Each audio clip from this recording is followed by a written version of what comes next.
Olá, queridos alunos, nós aqui novamente reunidos, professora Suzana, dando continuidade às nossas dicas para o concurso da Assembleia Legislativa. Hoje, então, nós vamos falar sobre alguns detalhes que nós já iniciamos o estudo, que é em relação às competências do presidente da mesma, do presidente e da mesa, mas complementando ou diferenciando alguns detalhes que são específicos em termos de questões de prova, nessa competência que diferencia, então, o presidente e a mesa, no que diz respeito à parte do processo legislativo e dentro do processo legislativo, no que diz respeito, então, ao próprio tipo, ao próprio ato legislativo, que gera, então, confusão em termos de questões de prova. Então, vamos lá. Vamos acessar ali os nossos esquemas e vamos, então, ver esses detalhes dessas diferenças para nossa questão de prova. Vejamos, então. Nós já trabalhamos a questão em relação à diferenciação da competência da mesa e do presidente. Porém, agora, nós vamos, então, ver dois detalhes aqui em específico, que diz respeito a iniciar o processo legislativo propriamente dito, no que diz respeito, então, à função da mesa e a participação ou não do presidente. Então, nós sabemos já que cabe à mesa iniciar o processo legislativo, que ela é uma das legitimadas a iniciar o processo legislativo. Porém, ela tem competências que são competências privativas dela. Quais são as competências que eu encontro no regimento interno que vão ser competências de iniciativa somente da mesa? Tudo aquilo que diz respeito à função dela, que é a administração da própria Assembleia Legislativa, portanto, a criação de cargos, a extinção de cargos, o sistema remuneratório da própria estrutura e mais iniciar o projeto de lei, ou seja, o processo legislativo, no que diz respeito a subsídios, tanto dos deputados estaduais, como em relação ao governador, ao vice e aos secretários. Então, cuidado com isso. Não será de iniciativa do governador a iniciativa para o estabelecimento do subsídio do governador. Essa iniciativa será uma iniciativa da própria mesa. Mas iniciativa não significa que ela esteja criando, legislando sozinha. Quando se diz iniciar o processo legislativo, se diz que ela protocola esse projeto vai passar pelas comissões da Assembleia Legislativa, bem como vai passar, então, pelo plenário da Assembleia Legislativa, se tornando, então, um decreto legislativo ou uma resolução. Tá? Então, estamos aqui falando de lei propriamente dita. O presidente, ele preside a sessão plenária. Então, o presidente, enquanto ele estiver presidindo a sessão plenária, ou seja, enquanto ele for presidente da Assembleia Legislativa, ele está impedido de protocolar qualquer tipo de projeto de lei. Ele só o fará como integrante da mesa, porque nós sabemos que a mesa é formada por 7 membros. Então, ele, presidente, de forma isolada, não tem competência para propor projeto de lei, nem como deputado em si. Inclusive, ele está vedado de votar na sessão plenária, ou seja, ele preside a sessão plenária, ele só pode votar em caso de empate, ele não pode votar, exatamente porque a função ela é incompatível, então ele não pode nem propor como presidente, nem como deputado neste período, ele só propõe como integrante da mesa, nesta função que é, então, de iniciar o processo legislativo no que diz respeito à administração da Assembleia Legislativa e no que diz respeito à questão, então, dos subsídios do governador, do vice, dos secretários e dos próprios deputados estaduais. E aí, eu estou vendo algumas confusões de prova, né? As confusões, inclusive nas perguntas de vocês, né? E isso é utilizado em questões de prova. Então, vejam o seguinte, como é que é a regra da nossa organização no nosso sistema brasileiro das leis, da hierarquia das leis, né? Nós temos no topo a Constituição Federal, né, e as emendas a essa Constituição Federal. E a gente faz esse mesmo regramento trazendo para a questão estadual. Então, nós também temos em nível estadual a Constituição Estadual e as emendas à Constituição Estadual. Abaixo, nós temos, então, em nível estadual, a lei complementar, a lei ordinária, o decreto legislativo e a resolução. Então, esta resolução, esse decreto que nós acabamos de falar, que é a iniciativa da mesa, é este decreto legislativo aqui, é esta resolução, ou seja, ela é equiparada à lei ordinária, porque ela é aprovada por um quórum da maioria simples. Agora, cuidado!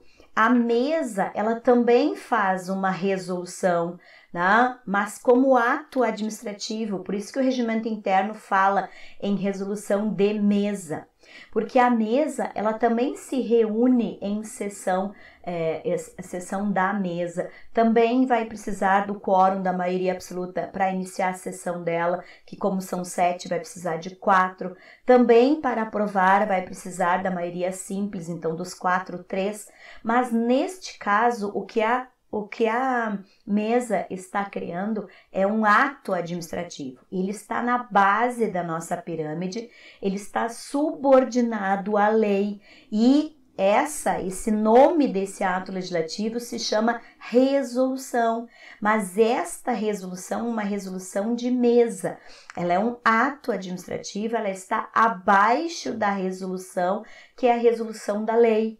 Então, o regimento interno, ele é uma lei, ele é a resolução que está no meio da nossa pirâmide.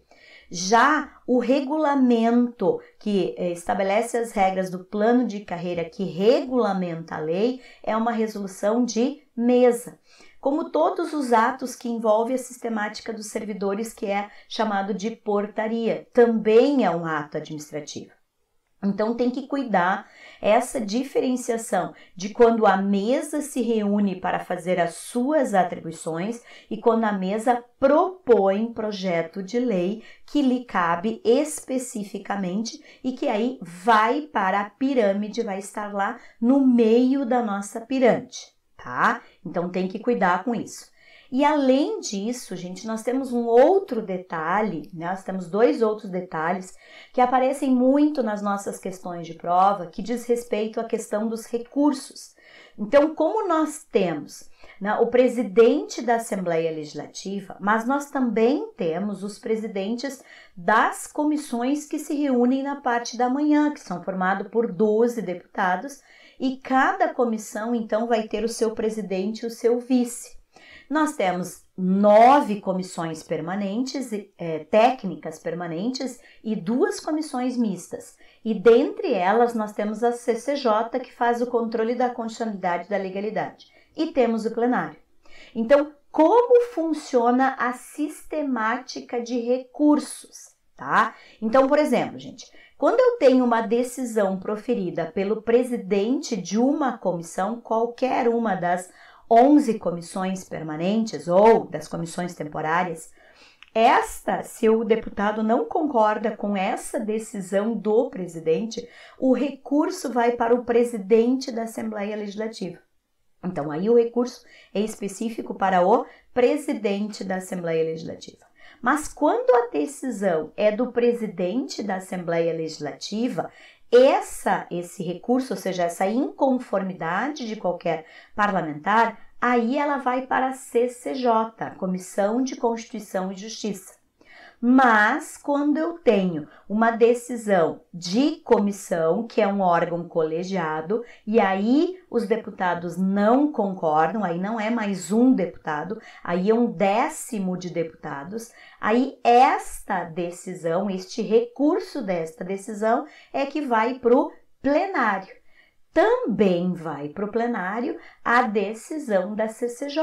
Então, a CCJ também pode, órgão colegiado, proferir uma decisão e desta decisão também vai para o plenário. Só que daí o recurso não é 1/10 de deputados, é 1/5 de deputados estaduais. Tá? Então, é esta sistemática de recursos que tem que cuidar. De órgão colegiado, né, que é as comissões, vai para outro órgão colegiado, que é o plenário. Do presidente da Assembleia Legislativa, vai para uma comissão em específico, que é a CCJ.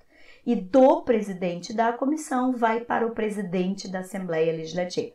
Então, esta é uma sistemática de organização, né, em função das atribuições de cada um. E para complementar as nossas dicas, para quem vai fazer para agente administrativo, tem uma questão muito cobrada, que é em relação à polícia, né? Ou seja, quem é a polícia, tem o poder de polícia dentro da Assembleia Legislativa. Quem efetivamente tem este poder é a mesa. Então, é a mesa que é responsável por tudo aquilo que diz respeito à função do poder de polícia propriamente dito que a Assembleia Legislativa tem. Agora, tem que cuidar, porque o presidente, ele também tem poder de polícia. Porém, o poder de polícia dele, ele é exclusivo na sessão plenária. Então, ele pode expulsar, encerrar a sessão, ou seja, o presidente, ele é responsável pela polícia administrativa na sessão plenária. Já a mesa, como é responsável pela administração da Assembleia, fica então responsável pela polícia, toda a questão então de poder de fiscalização, de controle propriamente dito, portanto, temos inclusive 2 integrantes da mesa que vão ser o corregedor e vice-corregedor, né, em função desta atribuição que a mesa tem, certo? Então, esses são os detalhes, né, que eu queria colocar em relação às atribuições da mesa e do presidente e a sua sistemática de função, né, de tramitação interna. Espero que tenham gostado dessa sistemática. Então, agora que nós já temos um pouco mais de conhecimento em relação à organização do regimento interno, como se dá toda essa tramitação interna, né, nesses órgãos que a compõem e a sistemática, então, de funcionamento dos recursos, bem como a diferenciação propriamente dito do que é uma lei e o que é um ato administrativo, que eu tenho visto de confusão em relação à resolução. Então, espero que tenham gostado da dica de hoje. A gente, então, se encontra no nosso próximo vídeo com mais dicas. Bons estudos e até o nosso próximo encontro.